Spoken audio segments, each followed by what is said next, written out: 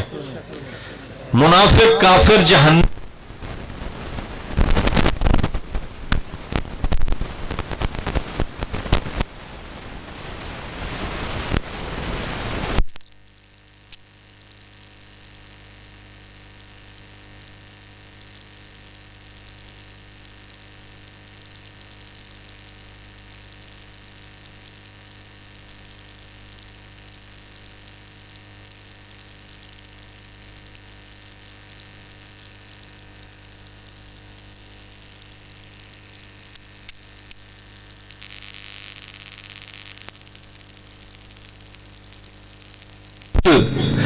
جو امام بھی تھے، عبد بھی تھے، خلیل بھی تھے، نبی بھی تھے اور رسول بھی تھے. تمام منصبائے الہی ان کے پاس تھے. ایک ایمان کی پختہ چٹان تھے. لیکن جب اسرائیل علیہ السلام کی وہ شکل دیکھی جو جہنمی کے پاس آتے ہوئے وہ پیش کرتے ہیں، چیخ نکلی، زمین پہ گر کے بے ہوش ہو گئے. اسرائیل علیہ السلام نے اٹھایا، فرمایا کہ میں نہیں کہتا تھا کہ آپ وہ شکل نہ دیکھیں. تو حضرت ابراہیم علیہ السلام نے فرمایا، اسرائیل، یہ جو شکل تو ایک کافر اور ایک جہنمی کے سامنے پیش کرتا ہے، اگر اس شکل کے بعد اسے جہنم کا عذاب نہ بھی آئے تو یہی شکل ڈرونی کافی ہے. اتنی سخت اور ڈرونی شکل کے جگر پھاڑ دیتی ہے اور وہ اس انسان کے رونگٹے کھڑے ہو جاتے ہیں. اور جبرائیل علیہ السلام جب ایک دن جہنم کی خبر لایا تو حضرت بھی اس سے کانپنے لگے تھے اور حضرت 3 دن تک روتے رہے تھے. تو بہرحال آخرت کی طرف، آخرت کی وادیاں، آخرت کی خبریں جو بالحقیقت غیب کی خبریں ہیں، اور مومن ہوتا ہی ہوا ہے جو غیب پر ایمان رکھتا ہے. یؤمنون بالغیب، ہم بہت ساری غیب چیزوں پہ ایمان رکھتے ہیں. ہماری موت بھی غیب ہے، قبر بھی فی الحال غیب ہے، برزخ کی وادیاں بھی ہم سے غیب ہیں، اور اللہ بھی ظاہراً تو غیب ہے، نہیں دکھائی دیتا نا ان آنکھوں سے اللہ، اگرچہ کہ دل کی آنکھوں سے اللہ نظر آتا ہے. فرشتے غیب ہیں، پل صراط غیب ہے، محشر غیب ہے، بہت ساری چیزیں غیب ہیں. اور ہم ان غیب کے اوپر مصمم ارادے کے ساتھ ایمان رکھتے ہیں اور پختہ ایمان رکھتے ہیں. تو انہی میں سے ایک یہ بھی ہے کہ ہمیں موت کے ان انداز پہ ایمان رکھنا ہے جو ظاہراً ہم سے غیب ہے.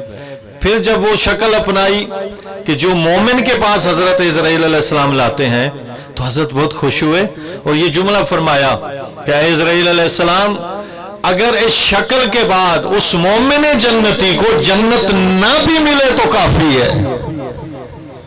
لہذا جب مومن کے پاس حضرت عزرائیل علیہ السلام آتے ہیں تو وہ بہت خوبصورت شکل میں طیب و طاہر خوشبودار پھول لاتے ہیں جو وہ دنیا میں سونگتا ہے اور دنیا سے پھر رخصت ہوتا ہے. موت ہے کیا جس سے ہم بہت ڈرتے ہیں اور بھاگتے ہیں؟ ہم میں سے مجھ سمیت شاید کوئی بیٹھا ہو جو موت سے نہ ڈرتا ہو. ویسے موت کوئی ڈرونی چیز نہیں ہے. موت مومن کے لیے نعمت قرار دی گئی ہے. موت خاتمے کا نام نہیں ہے. موت ایک فانی جہان سے ابدی جہان کی طرف منتقل کرنے والی چیز کا نام ہے. هو انتقال من الفناء الى البقاء. موت وہ ہے کہ جو آپ کو فنا سے بقا کی طرف منتقل کرتی ہے. اور موت کے لیے بہت پیارا جملہ ہے یہ. جب مومن پہ موت آتی ہے نا تو گویا مومن ایک غلیظ پلید اور ایک گندا لباس اتار دیتا ہے. موت اسے طیب و طاہر لباس پہنا کے جنت کی وادیوں میں لے چلتی ہے. مومن جنتی ہوتا ہے نا. تو اس لیے حضرت نے فرمایا الدنیا سجن المؤمن و جنت الکافر. یہ مومن کے رہنے کی جگہ ہی نہیں ہے. مومن کے لیے دنیا قید خانہ ہے. یہاں کافر خوش رہے گا, مومن کبھی خوش نہیں ہوگا. بھائی ہم انسانوں میں یا پوری کائنات میں افضل ہستیاں کون؟ انبیاء علیہ السلام ہے نا. اللہ کی معصوم مخلوق بھی ہیں اور ہمارے ہدایت کے اللہ کی طرف سے نمائندے بھی ہیں جو ہماری ہدایت کے لیے اللہ نے ایک پورا سسٹم سلسلہ 1,24,000 کی شکل میں بھیجا. ان نبیوں میں سب سے افضل اور اعلیٰ سب سے عظیم کون ہستی ہیں جن کا ہم کلمہ پڑھتے ہیں, جن کی امتی ہونے سے نبی ترستے گئے, ان کا نام بھی لیں اور صلوات بھی پڑھیں. حضرت محمد مصطفیٰ صلی اللہ علیہ وآلہ وسلم وہ سب سے افضل و اعلیٰ. وہ نہ ہوتے تو آدم نہ ہوتے, وہ نہ ہوتے تو موسیٰ کلیم اللہ نہ ہوتے, وہ نہ ہوتے تو عیسیٰ روح اللہ نہ ہوتے, وہ نہ ہوتے تو عرش و کرسی نہ ہوتی, وہ نہ ہوتے تو زمین و آسمان نہ ہوتے, وہ نہ ہوتے تو تحت الثری سے لے کر عرش اولا تک ایک ایک ذرہ نہ ہوتا. اگر آج کائنات رنگین ہے, اگر کائنات کے اندر کچھ موجود ہے تو ان کے صدقے میں جو کل زہرا کی چادر کے نیچے پنجتن پاک موجود ہے. نعرہ تکبیر, اللہ اکبر, نعرہ رسالہ, یا رسول اللہ, نعرہ حیدری, یا علی, آواز بلندتر سلوات. اللہم صلی علی محمد وآل محمد. یہ حدیث قصہ کے اندر سب مسلمان اس بات کو ایکسپٹ کرتے ہیں کہ جب اللہ نے آسمان کی مخلوق میں, اور یہ جملہ اللہ کا فرمایا, اللہ نے حدیث قصہ میں یہ جملہ ہے, قال اللہ عز و جل یا ملائکتی یا سکان السماواتی, اے میرے ملائکہ, اے آسمانوں پہ رہنے والی مخلوق سنو, عزتی و جلالی, مجھے میری عزت کی قسم, مجھے میری جلالت کی قسم.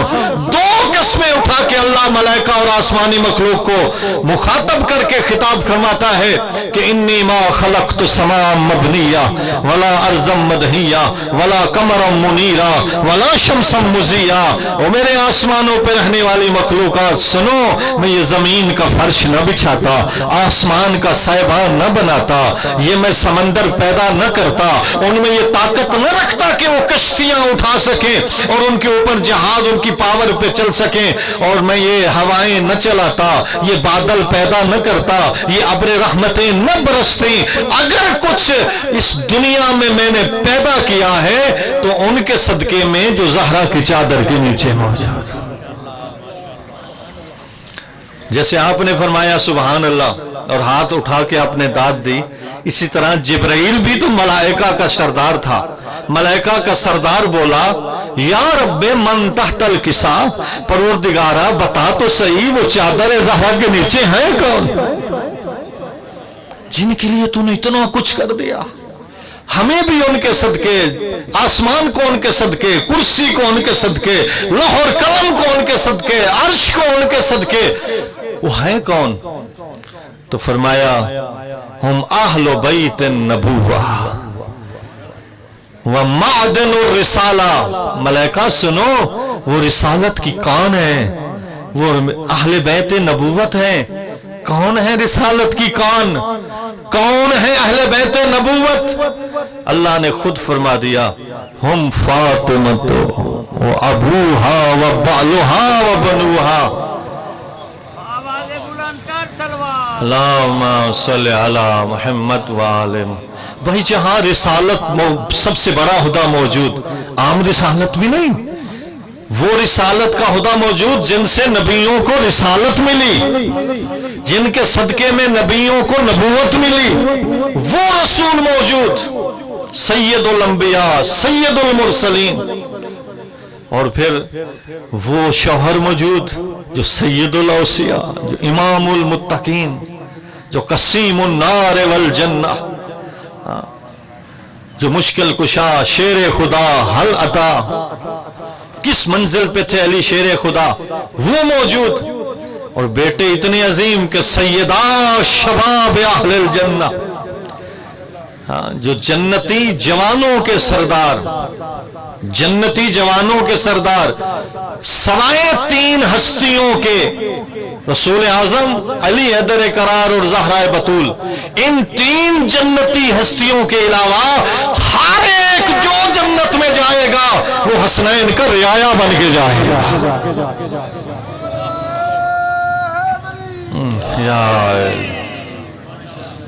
لیکن بات یہ ہے میرے دوستو، رعایا ہمیں اسی دنیا میں بننا ہے، موت سے پہلے بننا ہے۔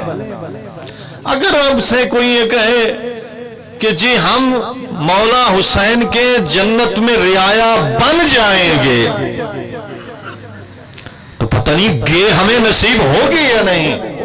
بات تو ہے ابھی حال کی، چونکہ ہمارے پاس ہیں 3 دن، ایک دن گزار چکے وہ ہمارے ہاتھ سے نکل گیا، ایک دن آنا ہے وہ ہمارے ہاتھ میں نہیں۔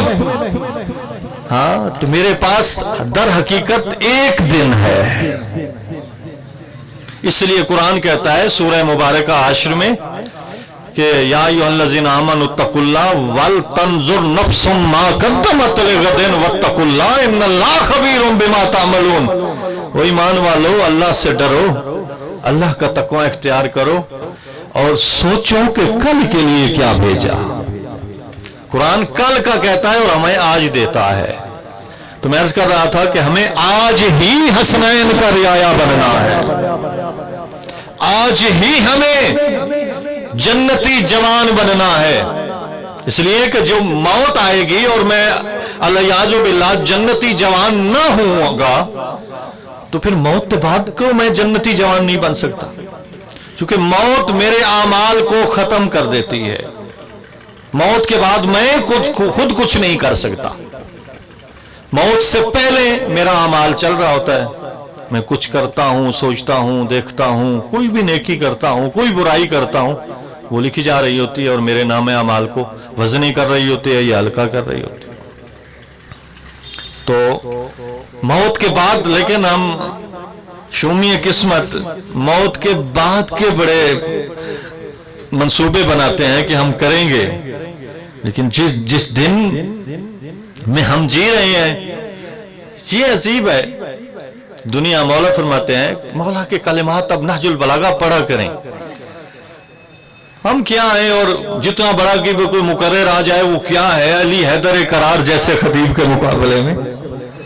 جب مولا سلونی کے ممبر پہ بیٹھتے تھے اور سارے سمٹ کے اپنے پرائے آ جاتے تھے، اس لیے کہ علی جب ممبر پہ بیٹھتا ہے تو وہ کسی ایک مکتب کو دیکھ کے بات نہیں کرتا، ہاں پھر وہ آسمانی خبریں دیتے تھے۔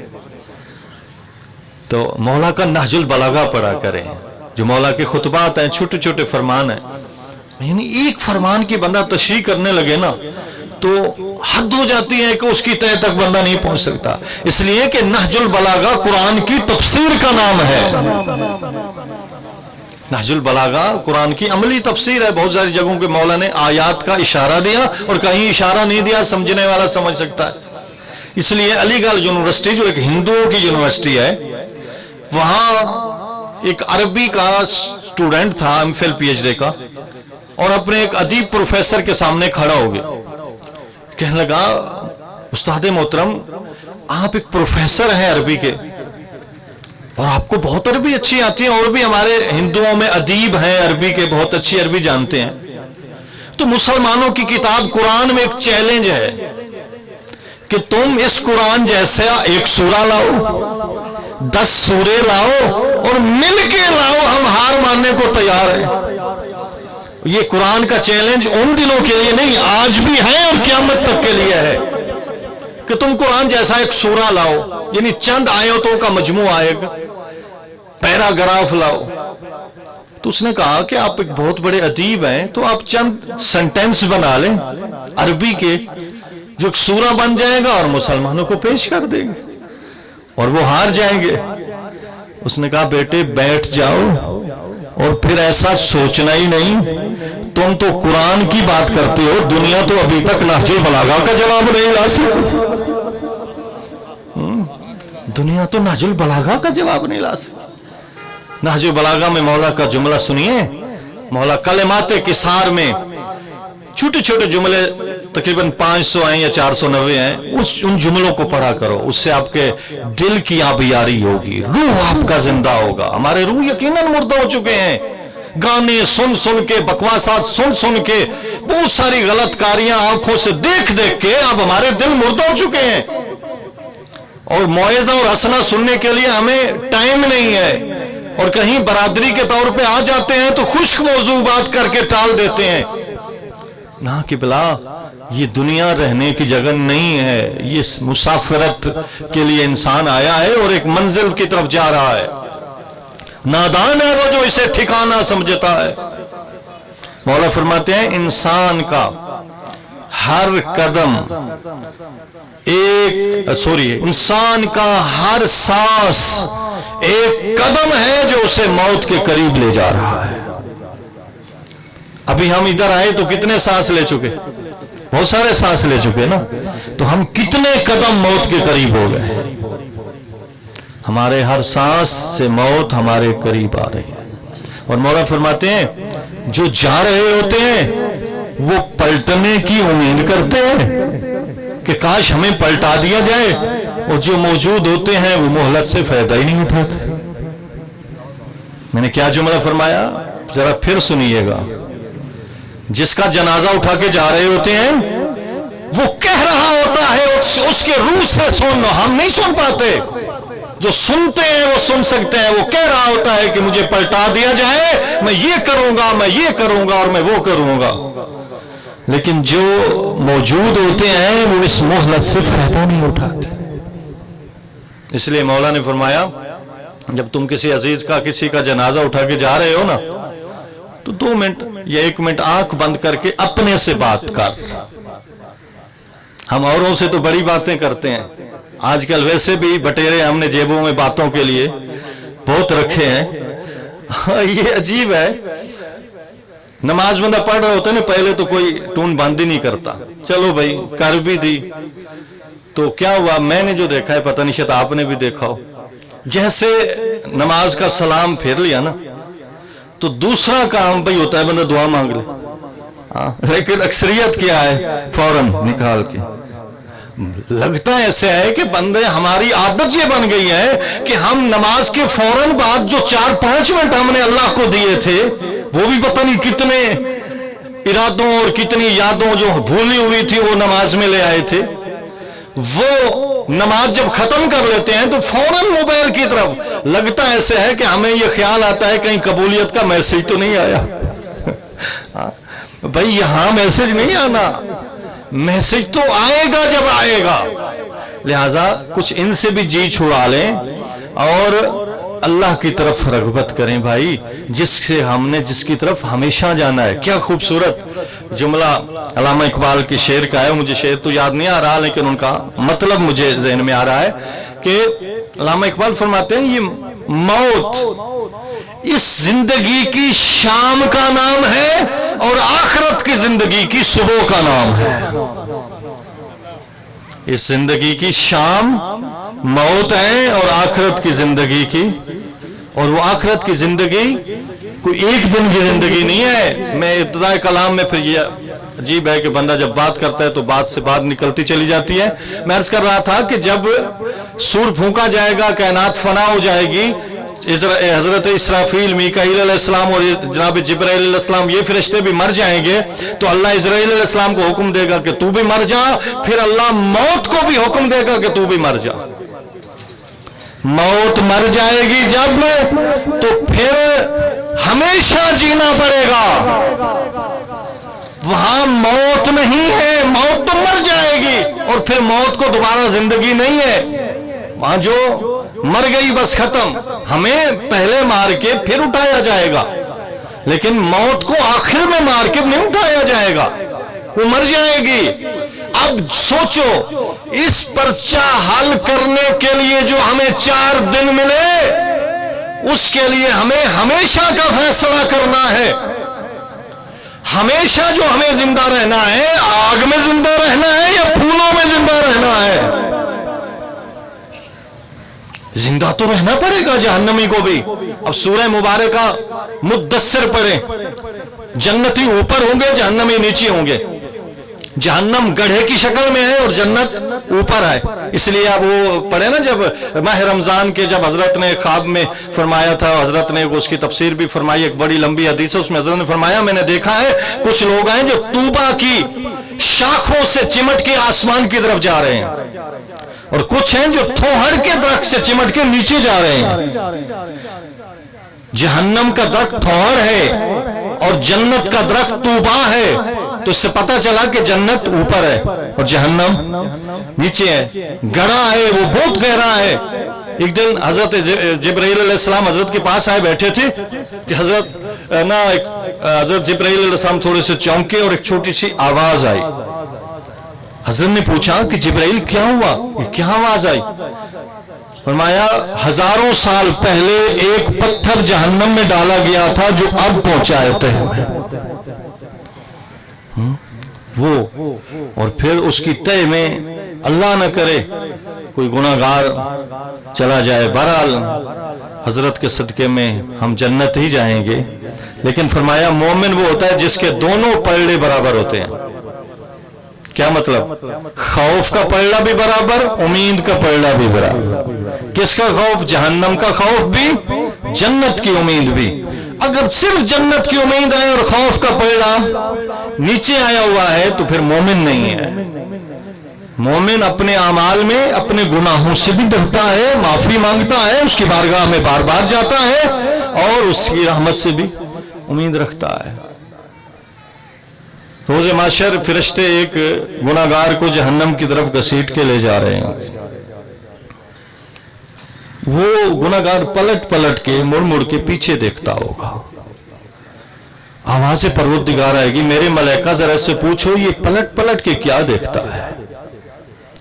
فرشتے پوچھیں گے کہ فیصلہ تو تیرا جہنم کا ہو گیا، تیرے نامہ اعمال میں خرابیاں زیادہ تھیں، تو پلٹ پلٹ کے کیا دیکھ رہا ہے؟ تو وہ کہے گا میں آیا تھا معاشر میں یہ امید لے کے کہ وہ بہت کریم ہے، وہ بہت رحیم ہے، وہ اپنے فضل و کرم سے مجھے معاف کر دے گا، لیکن پلٹ پلٹ کے یہ دیکھ رہا ہوں میں جو آیا تھا اس کے فضل و کرم کی امید پہ کہیں اس کی رحمت آ تو نہیں ہو۔ اسی وقت آواز پروردگار آئے گی، میرے ملائکہ اب اسے جہنم میں نہ لے جاؤ، اسے ابھی بھی مجھ سے امید لگی ہوئی ہے۔ تو قبلہ یہ ملاقات بہت قریب ہے، اور آج کل تو ناگہانی اموات اب دیکھ رہے ہیں، اگرچہ کہ بستر کی موت ایک عظیم موت ہے شہادت کے بعد، لیکن آج کل تو بیٹھا ہے اور بندہ، ابھی شاہ صاحب کے بارے میں کیا بتایا جا رہا تھا کہ ابھی تو ہمیں مل کے آئے ہیں، ابھی تو ہم سے ملتے تھے، ابھی تو پورے بازار میں چکر لگا رہے تھے، لیکن کچھ گھنٹوں کے بعد ہم میں تھے ہی نہیں۔ قبلہ صاحب تشریف لائیں، ان کی صحت و سلامتی اور آمد پر باوجہ بلند صلوات پڑھیں۔